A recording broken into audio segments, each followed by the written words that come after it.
Mootummaan naannoo keenyaa waa hunda caala nageenya mirkaneessuu fi olaantummaa seeraa kabachiisuuf xiyyeeffannoo olaanaa kennee hojjechaa jira.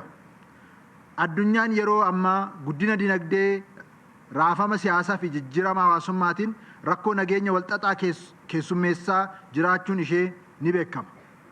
Dhiibbaan kun biyyaa fi naannoo keenya keessatti qormaata guddaa ta'aa tureera. Rakkooleen dhiibbaa idil addunyaan uumame kana akka carraatti fayyadamuudhaan humnoota baandaa ta'anii seenaa boodatti hafaa leellisan nagaa fi tasgabbii naannichaa keessatti akka hin uumamne wuxxifachaa turaniiru. Humnoota kunneen ergamaa fi deeggarsa diinota biyya alaa fi keessatti irraa kennamuuf fudhachuudhaan namoota nagaa lammii irraa dhalatanii fi keessatti guddatan lubbuu galaafachuu, qabeenya saamuu fi barbadeessuun seenaa gurraacha ofirratti galmeessanii jiru. Humni wal hin fakkaanne kaayyoo waliif faallaa qaban, miira inaaffaa qaban galmaan gaachuuf qofa gamtoomanii biyyaa fi lammii isaanii irratti gantummaa olaanaa raawwachuun gochaalee gara jabinaa hawaasa nagaa irratti raawwachuun qaanii guddaadha.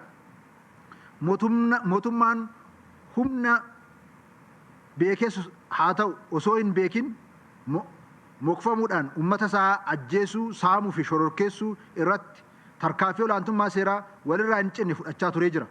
Tarkaanfiin gootota humnoota nageenyaa keenya qindoominaa fi tumsa uummata keenyatiin fudhataman turan humnoota badii akka kaayyoon isaanii maseenu gochuu danda'ameera.